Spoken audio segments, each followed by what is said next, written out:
World record भी वो बनाया जो, तथाकथित वर्ल्ड रिकॉर्ड भी वो बनाया जो किसी नॉर्मल फिट शरीर वाले व्यक्ति ने भी नहीं बनाया।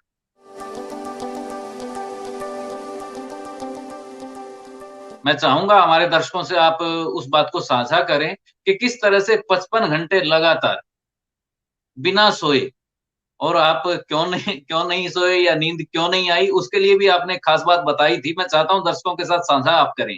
देखिए, कहने को मैं यदि आपको एक बात कह दूं तो वो महत्व नहीं रखती जब तक मैं अपने आचरण में उस चीज को नहीं दिखा सकता, आपके समक्ष नहीं रख सकता। तो मैं कहता हूं, असंभव को भी संभव किया जा सकता है। कहने में अच्छा लगता है, आप भी शायद कॉपी पेस्ट कर दें, लेकिन कुछ करके भी तो दिखाऊं। क्या असंभव समझा जाता था कि नई दिल्ली से लेके और दुनिया का सबसे ऊंचा पहाड़ी दर्रा जहाँ पे सड़क भी नहीं है, तो अधिकतर लोग खारदुंगला को जानते हैं, वहाँ सड़क है, लेकिन मारसेमिकला है, वहाँ सड़क नहीं। तो वहां तक 55 घंटे में नॉन स्टॉप मैंने बिना रुके वहां पहुंचने का निर्णय, और यहाँ से वहां इतने समय में मतलब जितना समय जितना वो लगने वाला है उतने समय जाग पाना या कर पाना असंभव था। माना जाता था, लोग उसको समझ सकते, मैं नहीं। तो अ, वो मैंने किया। और अभी तक मतलब इतना वहां तक पहुंचने वाले ही आपको बहुत कम मिलेंगे, और लगातार तो कोई सोचता भी नहीं है। एक मेरे मित्र ने बोला था कि मैंने, जिन्होंने मेरे साथ प्रशिक्षण किया था, कि उन्होंने 24 घंटे लगातार गाड़ी चलाई उसी रूट पे। बोलते 24 घंटे मैंने लगातार चलाई, पूरा दिन पूरी रात। उसके बाद मैं 2 दिन तक सोता रहा, उससे आगे नहीं जा पाया। जी। कि भाई 24 घंटे के बाद तुमने कैसे चलाई। तो एक होता है कि हमारी ऊर्जा, हमारे अंदर जो ऊर्जा है उसका हम उसको व्यस्त करते हैं बहुत। किसी पे चिल्ला दिए, क्रोधित हो गए, उत्तेजित हो गए, एक्साइटेड हो गए, इन सब चीजों में ऊर्जा निकल जाती है। जो व्यक्ति एकदम शांत बैठा होता है ऐसे, उसने वो ऊर्जा कंजर्व कर रखी है, और वो सिर्फ उसको एक ही जगह पे प्रयोग करता है, तो फिर वो अधिक समय तक चलेगी। अगर आपको क्रोध आता है, कुछ आता है, चिल्ला दिए, निकल गया क्रोध। लेकिन अगर आप चुप रहे तो वो ऊर्जा आपके अंदर रहेगी, फिर आप कई घंटे तक बिना थके काम कर सकते हैं, अगर उस ऊर्जा को अपने जी। अंदर रखेंगे। तो इसलिए एक तो वो है, दूसरा ये है कि आप जैसे, जब नींद एक पॉइंट के बाद बिल्कुल आपसे नहीं रोका जाता सोने से, ऐसा जीवन में मैंने बहुत बार देखा है। चलते चलते नींद में गिरने वाला हालत भी मैंने देखी है प्रशिक्षण में। तो फिर आप ऐसा कुछ करते हो जिससे कि आप जाग सको। तो अब ट्रेनिंग के टाइम में हम पहाड़ी के ऊपर सामान लाद के चल रहे हैं, सामान लाद के चल रहे हैं, ठंड बहुत ज्यादा है, सर्दी बहुत ज्यादा है, लेकिन गधे की तरह सामान लादा हुआ है, तो बॉडी गर्म हो जाती है, नींद आती है। चलते चलते नींद आती है तो गिरने लगते हो, गिर के लेट के सो जाते हो 5 मिनट में, फिर दोबारा ठंड लगने लग जाती है, फिर खड़े हो जाते हो। तो वो चलता रहता है। तो मैंने अपने जीवन में वो पहले ही देखा, मैं हरी मिर्च खा के चबा के, ताकि उससे नींद ना आए, कुछ ऐसा करके। तो जब कार्य की आवश्यकता वो हो जाए, मैं आप, ये नहीं कि मैंने वो रिकॉर्ड बनाने के लिए किया, मैं बाद में बहुत बार किया है, काम में ट्रैवलिंग हो रही है और मेरे को पहुंचना है, क्योंकि मैंने अपना जो वचन दिया हुआ है कि मैं उस समय वहां हूँगा। तो उस दौरान भी करना पड़ा अपने आप को जगा के रखने के लिए, क्योंकि काम महत्वपूर्ण है। आप मुझे समय दे रहे हैं, किसी ने मुझे बुलाया है, वहां बच्चे मेरी बात सुनने के लिए प्रतीक्षा कर रहे हैं, उन्होंने अपने जीवन का एक समय निकाल के मुझे उसका हिस्सा बनाया है। तो मेरा उत्तरदायित्व है वहां समय पे पहुंचना। तो उसके लिए मुझे जागना पड़े, सोना पड़े, कोई अंतर नहीं पड़ता।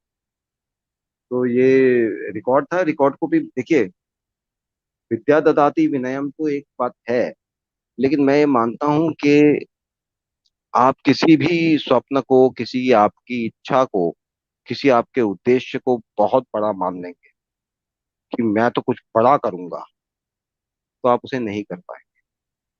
तो मैं अपने किसी उद्देश्य को बड़ा नहीं मानता।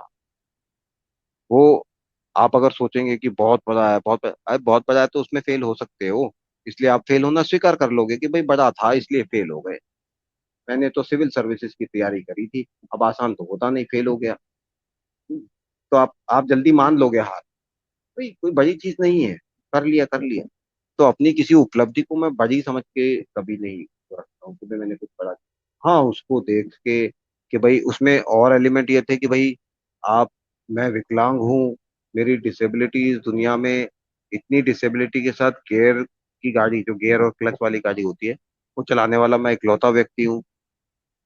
तो और उसके बाद सिर्फ उतना नहीं, वर्ल्ड रिकॉर्ड भी वो बनाया, जो तथाकथित वर्ल्ड रिकॉर्ड भी वो बनाया जो किसी नॉर्मल फिट शरीर वाले व्यक्ति ने भी नहीं बनाया।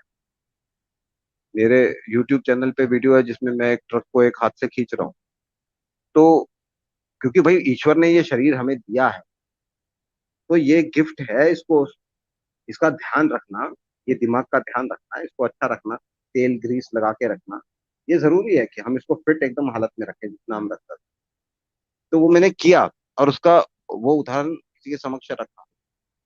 तो उससे देख के कि हाँ यार, किया तो जा सकता। आप बोल सकते हैं कि इम्पॉसिबल में भी आई एम पॉसिबल लिखा है, ऐसा लोग बोलते हैं।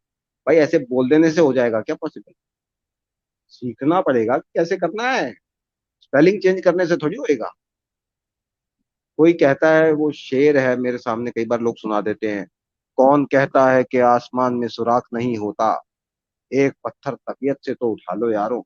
तो मैं पत्थर उठा के हाथ में पकड़ा देता हूँ, लो उछालो, करो छेद, मैं भी देखता हूँ। जी बोलना आसान है, करके दिखाओ कि उसका तरीका, उसको करने का तरीका क्या है, कि वैसे उद्देश्य को कैसे पाया जा सकता है।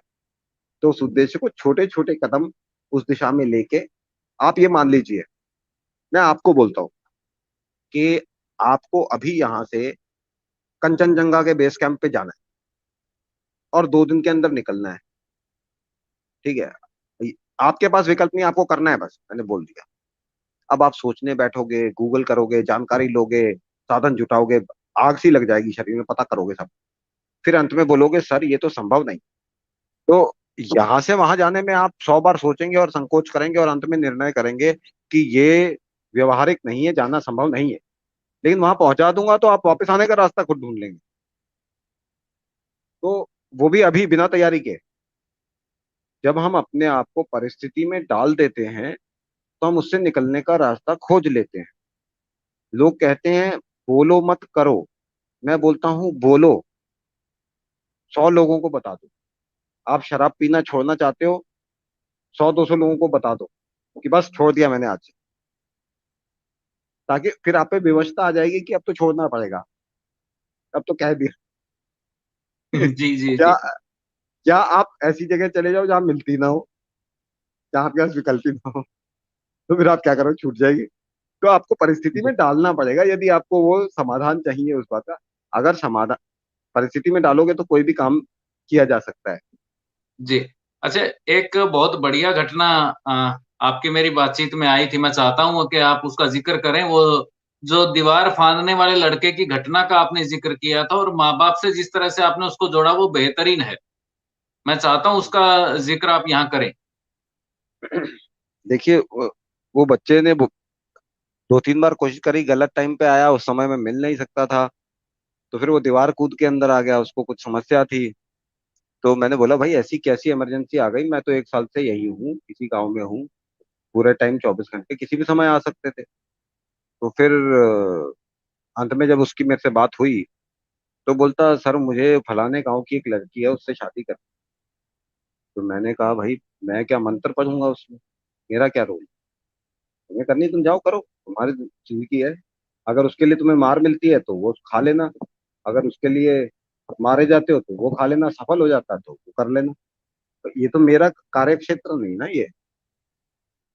तो उस मैंने बोला दूसरी बात ये, कि तुम काम क्या करते हो ये सबसे महत्वपूर्ण होता है।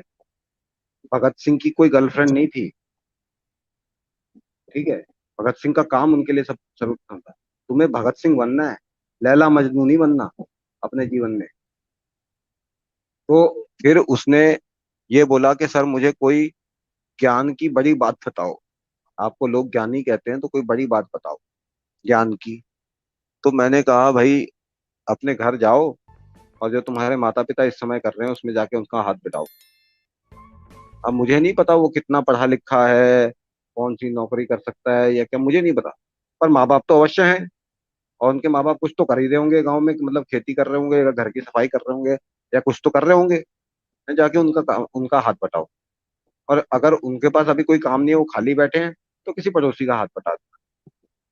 तो बोलते भाई सर लेकिन ज्ञान की बात तो बताओ। मैंने बोला इससे बड़ी ज्ञान की बात इस दुनिया में नहीं हो सकती मेरे अनुसार। जी। मतलब आपको कोई बहुत देश बढ़िया। जीतना कुछ और, मतलब हम सोचते हैं ना युवा कि मैं तो देश जीतूंगा तभी काम चलेगा। माँ बाप की मदद नहीं करनी, ना छोटा काम नहीं करना, ये छोटा काम है। तो मैं तो, मेरे तो कुछ बड़े सपने हैं। भाई जब छोटा ही काम तुम्हारी औकात का नहीं है, तुम काम बड़े सपने पाओगे। जो घर में मेरे पास युवा आते हैं, बोलते हैं सर हमें समाज सेवा करनी है, मुझे भी समाज सेवा करनी है। तो मैं कहता हूँ मुझे एक बात बताओ, अपने माता पिता भाई बहनों से पूरी बनती है आपकी प्यार से? क्योंकि हर घर में कोई ना कोई लड़ाई तो होती है। कोई माँ बाप से खुश नहीं होता, कोई बच्चों से खुश नहीं होता, कोई भाई बहन से खुश नहीं होता, कोई पत्नी से खुश नहीं होता। तो बोलते, मतलब फिर वो संकोच आ जाता है कि नहीं घर में तो सबसे नहीं बनती। बाकी माँ ठीक है लेकिन बाप अच्छा नहीं है, बाप ठीक है माँ अच्छी नहीं है, भाई अच्छा है, बहन ठीक नहीं है, कुछ ना कुछ दिक्कत होती है। तो मैंने बोला तुम 4 लोगों के साथ नहीं बना के रख सकते, समाज सेवा में तो तुम्हें 4 लाख लोगों के साथ बना के रखना पड़ेगा। कैसे करोगे? पहले समाज सेवा करनी है तो पहले घर से शुरू करो। 4 लोगों के साथ बना के रखना तो सीखो, फिर उसके आगे आगे जाने की बात में सोचना। तो सबसे बड़ी ज्ञान की बात यही है कि अपने परिवार से समाज सेवा शुरू होती है। अगर आप अपने, भाई मेरे माता पिता हैं, उनसे मेरा मतभेद किसी भी बात पे हो सकता है, बिल्कुल पूर्ण मतभेद, लेकिन ना तो मेरा आदर उनके लिए कम होगा, ना अ, मेरा उत्तरदायित्व उनके लिए कम होगा। मैं 100 करोड़ रुपए को लात मार के जाऊंगा अगर उनको मेरी जरूरत होगी तो। ये मेरा सिद्धांत है। तो वो कहीं नहीं, लेकिन मतभेद हो सकता है, ठीक है, उसमें कोई आपत्ति नहीं है। तो लेकिन उसमें स्नेह प्रेम आपस में बताए, वो कहाँ जाता है? वो उसको कम होना आवश्यक थोड़ी है। और कई बार लोग कहते हैं कि भाई माँ बाप ने आपके लिए, वो बच्चा बहुत दुर्भाग्यशाली है जो ये कहता है कि अपने माँ बाप को कि आपने किया ही क्या है मेरे लिए। क्योंकि आपकी माता जी ने मात्र अगर आपको जन्म दे के भी त्याग दिया हो ना, वासुदेव देवकी और वो जो कहानी है कि भाई अगर जन्म लेते ही भी त्याग दिया हो, तो भी उनका ऋण इतना बड़ा है कि ना आप उसको चुका सकते, ना आपको चुकाने का प्रयास करना चाहिए। मतलब उसका प्रयास करना भी अपराध होगा। तो जी जी। आपके पिता ने भाई सुबह से रात तक आपके पिता की मती मारी गई है, जो जाके दफ्तर में अपने बॉस की गालियां सुनता है, ट्रैफिक में गाड़ी पह पह करके जाता है, और उसमें से आके फिर 99% पैसा तुम्हारे ऊपर ही खर्च कर देता है, अपनी सुविधा के लिए नहीं रखता। उसकी मती मारी गई है। तुम बोल रहे हो कुछ नहीं किया। तो वो बच्चा जो इस बात को नहीं समझता वो दुर्भाग्यशाली है। जी जी। बिल्कुल।